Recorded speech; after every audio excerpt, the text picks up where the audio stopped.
Pemirsa, terima kasih Anda masih menyaksikan berita Papua pagi ini. Dan bagi Anda yang baru bergabung bersama kami, akan kami hadirkan kembali 3 berita utama kami.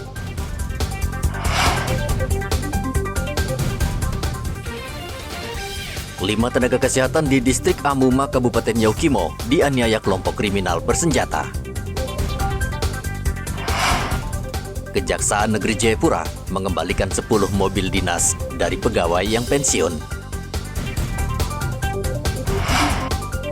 3.600 bilik suara logistik pemilu 2024 tiba di gudang KPU Merauke.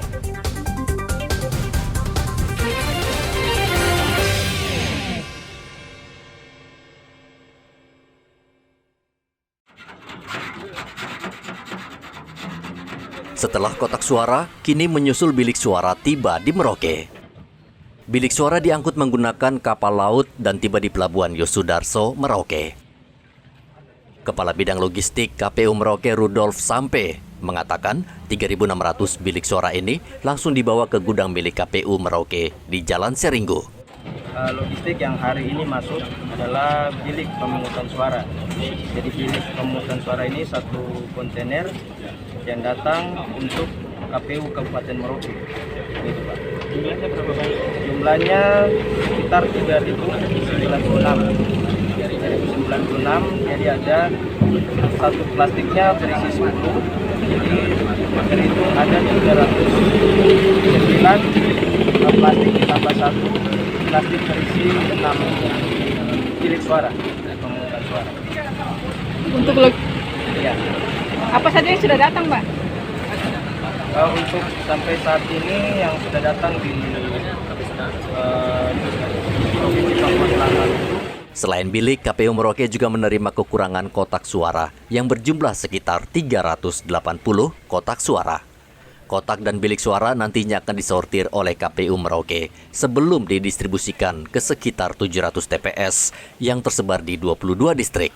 Rencananya semua kebutuhan logistik pemilu seperti tinta, bilik suara, kotak suara dan lainnya rampung pada akhir November 2023. Muhammad Ridwan melaporkan dari Merauke, Papua Selatan.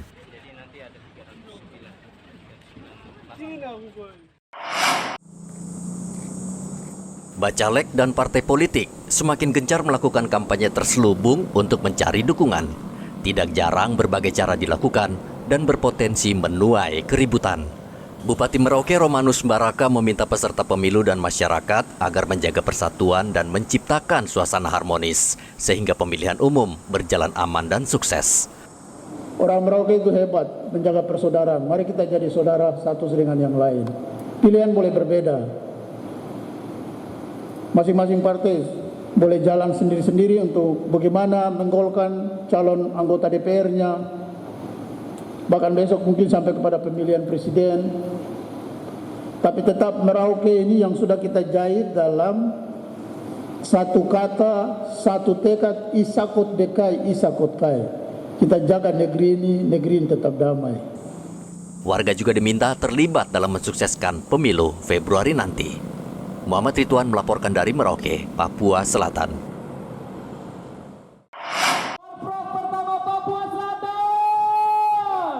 Pemerintah Provinsi Papua Selatan menyelenggarakan pekan olahraga yang dipusatkan di Stadion Katalpal, Merauke. Pekan olahraga ini baru pertama kali dilangsungkan semenjak Papua Selatan ditetapkan menjadi daerah otonomi baru. Api obor yang menjadi awal dimulainya pekan olahraga diarak sambil berlari oleh para pelari dari Satuan TNI dan Polri dari Universitas Musamus Merauke dan berakhir di Stadion Katalpal Merauke. Acara dibuka dengan berbagai kesenian seperti sajian tari kolosal yang kemudian disusul defile peserta pekan olahraga dari 4 kabupaten yakni Asmat, Mapi, Bovendigul, dan Merauke sebagai tuan rumah. Dengan pelaksanaan pekan olahraga provinsi yang pertama ini, Pak.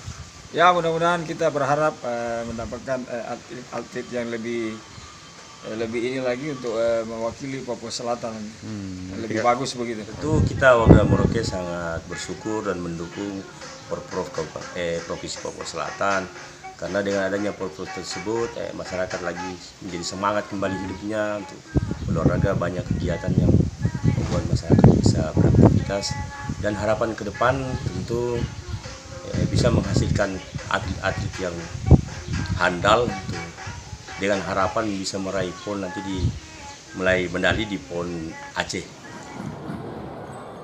Pekan Olahraga Provinsi berlangsung sejak 1 November hingga 9 November 2023 dengan 12 cabang olahraga dan melibatkan 867 atlet. Muhammad Ridwan melaporkan dari Merauke, Papua Selatan.